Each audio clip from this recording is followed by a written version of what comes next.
मुद्दा हा नाही की काँग्रेसने काय केलं आणि भारतीय जनता पार्टीने काय केलं. मुद्दा हा आहे की एका तडीपार व्यक्तीने महामानव डॉक्टर बाबासाहेब आंबेडकर यांच्या संदर्भामध्ये जे वक्तव्य केलं त्यावरती तुमचं मत काय आहे. सध्याला सोशल मीडियावरती अशोकरावजी चव्हाण साहेब यांचा हातामध्ये एक पोस्टर घेतलेला एक फोटो मोठ्या प्रमाणात व्हायरल होत आहे. या फोटोला पकडून सोशल मीडियावरती अशोकरावजी चव्हाण साहेब यांना मोठ्या प्रमाणात ट्रोल करण्यात येत आहे. या फोटोला पकडून सुषमाताई अंधारे, जितेंद्र आव्हाड त्याचप्रमाणे विविध अशा लोकांनी अशोकरावजी चव्हाण साहेब यांच्या संदर्भामध्ये पोस्ट लिहिलेले आहेत. त्याचप्रमाणे अशोकरावजी चव्हाण यांना खडे बोल सुनावलेले आहेत. अशोकरावजी चव्हाण साहेब यांनी जो हातामध्ये पोस्टर घेतलेला आहे या पोस्टरवरती लिहिलेलं आहे की महामानव डॉक्टर बाबासाहेब आंबेडकर यांना 2 वेळा काँग्रेसने पराभूत केलं म्हणून काँग्रेसने माफी मागावी. मात्र ज्या अशोकरावजी चव्हाण साहेब यांच्या साधारणपणे 2 पिढ्या संपूर्ण काँग्रेसमध्ये राहिल्या, काँग्रेसच्या माध्यमातून विविध अशी पद उपभोगली, काँग्रेसच्या माध्यमातून पद, पैसा, प्रतिष्ठा निर्माण केली, त्याच काँग्रेसच्या संदर्भामध्ये जर अशोकरावजी चव्हाण साहेब जर असं बोलत असतील तर यावरती आपलं म्हणणं काय आहे. सध्याला अशोकरावजी चव्हाण साहेब, सुषमाताई अंधारे, जितेंद्र आव्हाड या तिघांनी कोणत्या कोणत्या स्वरूपाची पोस्ट केलेली आहे आणि याला अशोकरावजी चव्हाण साहेब यांनी काय उत्तर दिलेलं आहे. त्याचबरोबर अशोकरावजी चव्हाण साहेब यांच्या संपूर्ण परिवाराचा कसा इतिहास राहिलेला आहे आणि या संपूर्ण प्रश्नचिन्हावरती खऱ्या अर्थाने काँग्रेसने माफी मागावी की चव्हाण साहेब यांनी माफी मागावी यावरती तुम्ही ठरवा. सगळ्यात अगोदर सोशल मीडियावरती सुषमाताई अंधारे यांनी एक पोस्ट लिहिली. या पोस्टमध्ये सुषमाताई अंधारे असं म्हणत आहेत की अशोकरावजी हे वागणं आपल्याला शोभत नाही. यालाच म्हणतात खायचं कुडव्याचं आणि गायचं उडव्याचं. एवढा मोठा साक्षात्कार आपल्याला काँग्रेसकडून मुख्यमंत्री पद उपभोगताना का बरं झाला नाही. सध्या आपल्याला 66वे वर्ष चालू आहे. वय वर्ष 65 होईपर्यंत आपल्या 2 पिढ्या याच काँग्रेसच्या लाभार्थी राहिल्या. तेव्हा हे तत्वज्ञान का सुचलं नाही. काँग्रेसने दिलेलं मुख्यमंत्री पद त्याचवेळी त्यांच्याच तोंडावर भिरकावून देत हा फलक तुम्ही तुमच्या तीर्थरूपांनी हातात का घेतला नाही. ज्या काँग्रेसच्या नावाने फलक हातात घेतला आहे त्याच काँग्रेसच्या जीवावर शाळा, कॉलेज, डेअरी, डाळ mill, oil mill, paper mill, साखर कारखाने, मेडिकल कॉलेज, करोडोचे टेंडर, लाभाच्या जागा, पुढच्या 5-50 पिढ्यांना पुरेल एवढी जायदाद कमवल्यावर आता तुम्हाला हे शेंड्यावरचं शहाणपण सुचतंय का. इथे मुद्दा काँग्रेसने काय केलं किंवा भाजपने काय केलं हा असूच शकत नाही. मुद्दा एका तडीपार माणसाकडून बाबासाहेबांच्या संदर्भाने झालेला उल्लेख यावर तुमची काय भूमिका आहे ते आधी सांगा. लोकनेते अशोकरावजी चव्हाण. सुषमाताई अंधारे यांनी पोस्ट केल्याच्या नंतर जितेंद्र आव्हाड साहेब यांनी देखील ट्विटरच्या एक्स या अकाउंटवरती एक पोस्ट टाकलेली आहे. या पोस्टमध्ये जितेंद्र आव्हाड साहेब असे म्हणत आहेत की जाऊ द्या शंकररावजी, अशोकरावजींना माफ करा. तुम्हाला काय यातना होत असतील हे आम्ही समजू शकतो.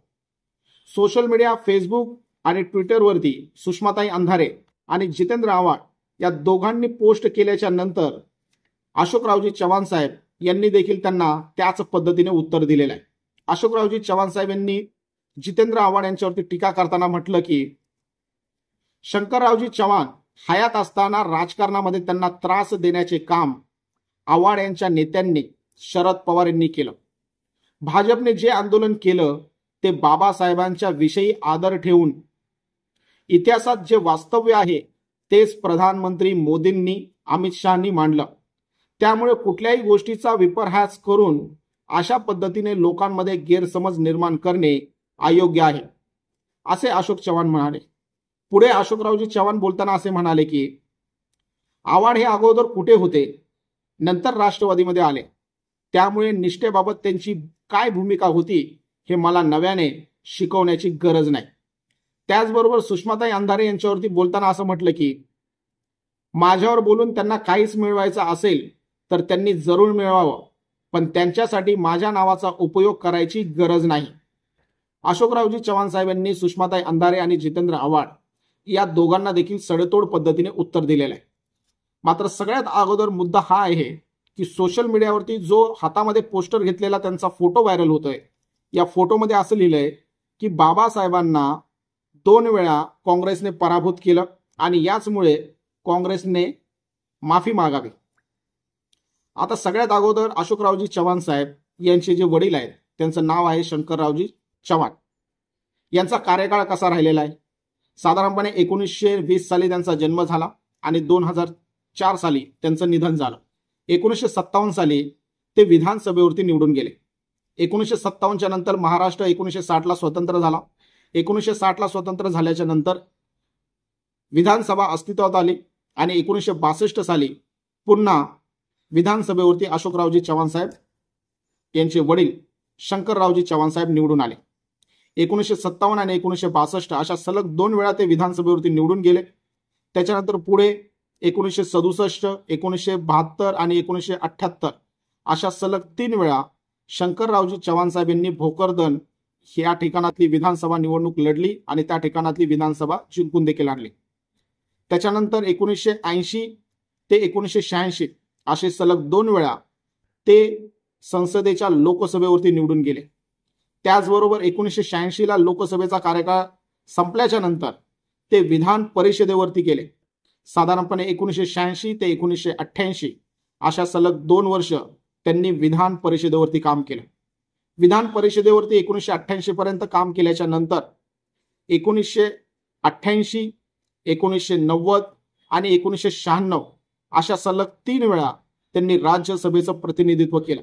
म्हणजे साधारणपणे 1988 ते 1996 पर्यंत शंकररावजी चव्हाण साहेब हे राज्यसभेवरती होते. त्याही पुढे अशोकरावजी चव्हाण साहेब यांचा उल्लेख करावा लागतो तो म्हणजे 1975 आणि 1977 ही फर्स्ट टाइम ते महाराष्ट्राचे मुख्यमंत्री राहिले. त्याच्यानंतर 1986 ते 1988 अशा 2 वर्षासाठी दुसऱ्यांदा त्यांनी महाराष्ट्राचं मुख्यमंत्री पद भूषवलं. महाराष्ट्रामध्ये अशी कमी घराणी आहेत किंवा देशामध्ये अशी कमी घराणी आहेत की ज्यांच्या वडिलांनी आणि पुत्र म्हणजे वडील आणि मुलगा यांनी मुख्यमंत्री पद भूषवलेलं आहे. याच्यामध्ये महाराष्ट्रामधील चव्हाण कुटुंब आहे ज्यांच्या वडिलांनी देखील आणि मुलाने देखील मुख्यमंत्री पद भूषवलं. पंजाबमध्ये जर तुम्ही पाहिलं तर त्या ठिकाणातील मुलगा आणि वडील यांनी दोघांनी देखील मुख्यमंत्री पद भूषवलेलं आहे. उत्तर प्रदेशमध्ये देखील वडील आणि मुलगा या दोघांनी मुख्यमंत्री पद भूषवलेलं आहे. ओडिसामध्ये देखील मुलगा आणि वडील या दोघांनी मुख्यमंत्री पद भूषवलेलं आहे. त्याचप्रमाणे अशोकरावजी चव्हाण साहेब आणि शंकररावजी चव्हाण साहेब या दोघांनी वडिलांनी आणि मुलाने महाराष्ट्राचं मुख्यमंत्री पद भूषवलेलं आहे.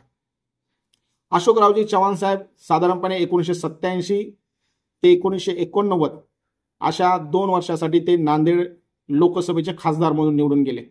त्याच्यानंतर 1992ला ते विधान परिषदेवरती निवडून गेले.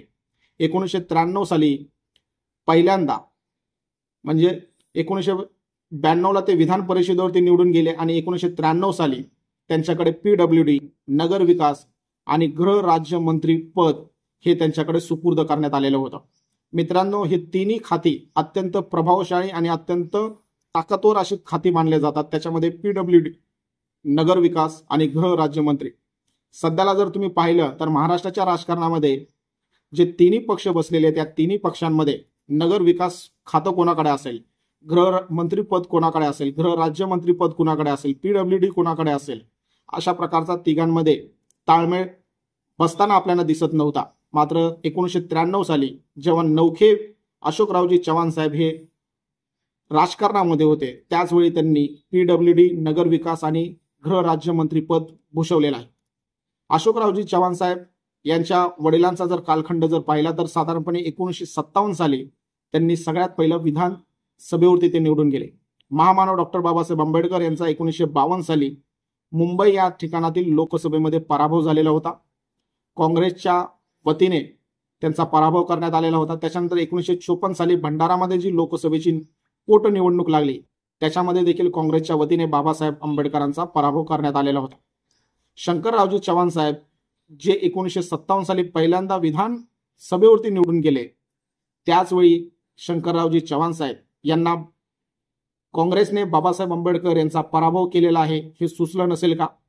सध्याला अशोकरावजी चव्हाण साहेब यांनी ज्या प्रकारचा हातामध्ये पोस्टर घेतलेला आहे की काँग्रेसने 2 वेळा बाबासाहेब आंबेडकर यांचा पराभव केला म्हणून काँग्रेसने माफी मागावी, खऱ्या अर्थाने काँग्रेसनी माफी मागावी की अशोकरावजी चव्हाण साहेब यांनी माफी मागावी हे तुम्हीच ठरवा.